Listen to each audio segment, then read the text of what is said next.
Good morning everyone. I hope you're going to enjoy this tutorial on how to do a crystal grid. As you'll see, I hope in front of me, but if not I will show you. I have got impepo burning, I've got lavender burning as well, and I have in front of me a selection of crystals. The reason I decided to do this is after doing the African grid I was attacked quite badly. So I have got in front of me a black tourmaline, lovely raw chunk of black tourmaline. I've also got an amethyst geode. I have a rose quartz, also a rough cut rose quartz, which I love, rough cut crystals. I've got a big chunk of a beautiful clear quartz, also rough cut with slight polishing or tumbled on three sides. I then decided to also bring and to have with me a beautiful tower, which is that particular crystal selenite is lovely to work on your crown chakra, as well as I've got a selenite bowl here with some other crystals that I felt I had to bring to and have it with me. I then do have also two other triangles, which are the orogonite. The one is citrine, the other one is a mixture of amethyst and ruby, or ruby zeolite. And I did this, as I say, after I did the Africa crystal. I've also got a small piece of smoky quartz, which helps with negativity, which is a lovely crystal. If you're feeling that you're having a lot of negativity in your life, please have it around you, as it does help you quite a lot. As you know, black tourmaline is a protection crystal, and rose quartz, of course, a love crystal. Your clear quartz is very much a healer that does anything and everything. Now, to get on to the actual grids and how to start doing a grid, I believe that I like to do my grids myself, which I do on material. I do not have paper, as I firmly believe that as you are painting and drawing the crystal, you're infusing the grid or the material with your own energy. What you have to be careful, as I'm busy with now working on a global grid for humanity, is you've got to be careful that if you're infusing that grid with love, that you block anything that may come in from what you are painting. And that's what happened with my Africa crystal or Africa grid. Now, the requirements that you're going to need to do something like this, I usually do, or when I have a group of Crystal Reiki Masters, I prepare a piece of material for them, 35 by 35 centimeters, which is a lovely square, which then basically, when they stitch it up on the sides, three sides are stitched up, those three sides are then taken off about a centimeter to a centimeter and a half as you're stitching it. I want to show you what I mean. I have got here quite a small piece of material that I prepared, which I'll be making for a small crystal, for a personal crystal for my grid for myself. And I don't know exactly what I'm going to be using it for, what the actual grid is going to, the intention. But I've been guided to do it, and I have done this. It's quite a small one, but it will be a very personalized grid. I then did a grid here for sending Reiki to trees, which I am part of a group, which again I was guided to do this particular one, which is a tree with the circle enclosing it in the tree, which is basically, you'd call your Vescus piscus, which we know now that the Vescus piscus, or we're thinking that it is very three-dimensional, and with us ascending to five-dimensional, it is a better thing to use the 12th mathematical equation instead of a 10 mathematical equation. I also, now this one is, I've sent it to you guys on the group. This is the new 12th mathematical equation, which I have drawn it. I have used it once already, but I have not completed the sewing of the grid, as this took me quite a long time to paint, so I wasn't able to finish it, but I will be finishing both of those. I have got the dimension or the size of the grid that you're wanting to do will depend entirely on what type of crystals and how many crystals you're wanting to put, and what are your intentions that you're wanting to do for the grid. I've done one for myself now, which I don't know when I'll be finishing it, as I am busy with the global grid, but I've done quite a big one. This again is the 12th mathematical tree of life. I will send to you guys the actual grid that you can draw. I have drawn it. It is a bit difficult to see it because it is in pencil, so it's going to take some time, you know, until I start painting it, and I will do it in stages so you're aware of how the painting also goes. I've cut another crystal grid cloth. This is a 40 by 50. Again, I don't know what I'll be using this one for. I was guided to cut the piece of material, which I've done. We will see what I'll be using this at a later stage. I always get guided to do this, the cloths, and then later I get told what I'm going to be doing with them. So once you've cut your piece of material, please wash the piece of material extremely well, put it out in the sunlight to dry, and then you iron the material. The reason you do, or you go through this preparation, is simply because when you paint, it will help for the paints to stay on the material when you need to clean it with dust or anything to that effect. You then will draw whatever you've decided that you are going to use as a grid pattern. If you are guided to any of the sacred geometry, Metatron's cube, Viscus Piscus, the spiral, please use it. If your guides and your intuition is telling you that you should use it, whether it's still within the 10 mathematical, which is very three-dimensional, if you're being guided to use that, then please use it, because your intuition is stronger than anything that anybody or even I may say, whether you should use this geometric shape or that other sacred geometric shape. I'll show you the global grid that I'm busy with. I don't know how much you can see, but I will take photos and put it on the group. I've drawn all the continents, which I will now start painting. It has to be finished by the end of this weekend.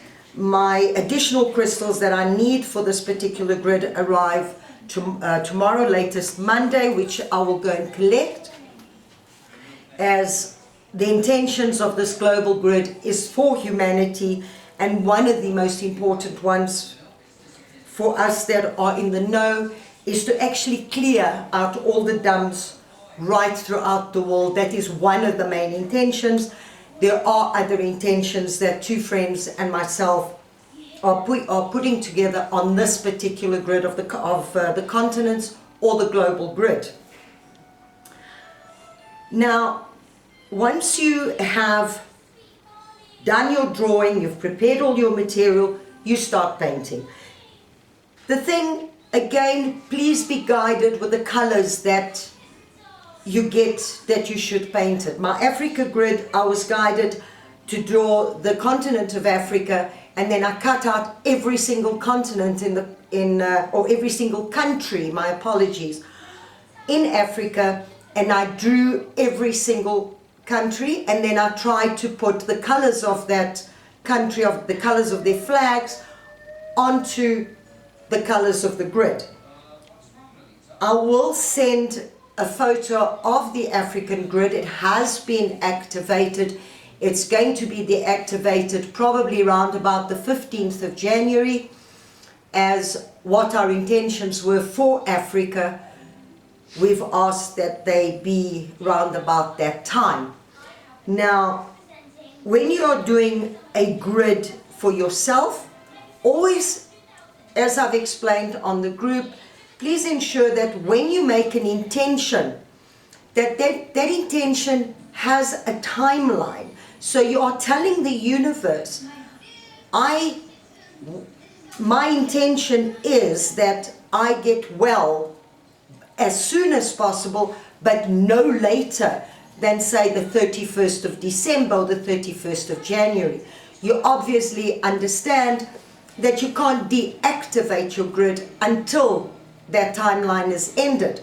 My personal grid that I'm going to be doing for myself, and there's a lot of it involved in the one that I'm going to be doing for myself, I will put timelines on my intentions, or I have already, but I will be taking off the things that come. As they come, I will take it off. We'll leave the crystals, but take that item off, so I've achieved that one specific intention. So always remember that it is always what you are being guided to do. Sometimes what we want or what we think we need is not what the universe knows we actually need. So be guided on what the universe is telling you that you need. Now, the crystals to put on the grid. I am quite particular when I do grids personally. Besides being guided, sometimes I will be looking at my crystal room and taking out crystals for the grids, and suddenly I'll pick up a crystal and I'll go, why, for example, a rose quartz? It's not part of my intentions. And then I think, okay, the universe is telling me I've got to put in a rose quartz or a rainforest jasper. I will put it on. But when you are doing intentions, for example, love and relationships, the best crystal is always your rose quartz, or a crystal that has got a lot of pink in it, because that is what helps you to reach that intention. Protection. There are so many brilliant crystals for protection. You've got your black tourmaline, you've got black onyx, you've got, there are so many. But what I'm saying to you is, please do research. Go in and say, I've got an intention for good health. But now, good health can mean a lot of things. So what do I need to heal health-wise? My stomach. I need to heal my stomach. So what is the best crystal that helps you with your stomach? So you'd go and look, what would be the best crystal to help heal anything that you may have in your stomach? You want to heal earache, toothache, your eyes. Please look for that specific crystal for that. Good health is a wide, broad of intention, which you're not actually telling the universe what you're actually wanting to heal. So you need to let the universe know what exactly it is that you're needing to heal. Once you've done that and you've chosen your crystals and you've drawn your crystal grid, a lot of people use a paper grid that they've printed with a specific grid format. That's okay. It's not a problem. I'm not saying that it is wrong. When I attune my students to Crystal Reiki Master, I give them a wooden crystal grid with sacred geometry on it. My new group will receive different sacred geometry. I'm going to try as much as I can to keep within the 12th mathematical equation, although please understand that it does not necessarily have to be. Please always use your intuition. Please always be guided by what you do. Whether it is that you are painting, whether it is what you are drawing, it actually doesn't matter. Your intuition and your guidance is the most important thing that you will need. I'm sorry, my grandson has just walked in and is making a noise. Okay, so let's have a look. As I said, when painting your grid, when you're doing it yourself, I find that my own energy, my own intuition, my being guided by our guides and by the universe on how to do it, I find that it works better. I find that, yes, when I drew the new 12th mathematical grid now, Wyatt, when I drew it now, I was guided to draw that specific grid for myself personally. And if you go through what that grid actually means, it's extremely interesting. It's got the 12 mathematical equation, and it's the universal tree of life. And it's got from 1 right up to 12 with lines going across. I will post it on the group so that you can have a look and see how it actually works. Now, any questions that you may have on this first part, as I start painting my global grid, I will be sending you photos so that you can see how it goes. I know there are 2 ladies that are ready to start their grids. They've done their intentions. They've done the choice of their crystals. One of the ladies, I'm still a little bit concerned with the chosen crystals, but I have done some research myself and will be assisting that lady. If you need that sort of assistance, please don't hesitate to put it on the group, or send me a message privately and I will go through your intentions and see whether I believe that you've researched the crystal sufficiently to actually know that your intention and the crystal that you're putting towards it is the correct crystal. Please do not mistake this as the crystal that you may intuitively or guided know that you have to put additional onto your crystal grid. I will then, once this has been done, I will then go through the cleansing, how to cleanse your crystals, how to recharge or charge your crystals, and then how to activate the actual crystal grid. I hope you enjoyed this first section of the instruction, and I look forward to carrying on with you. Best of luck.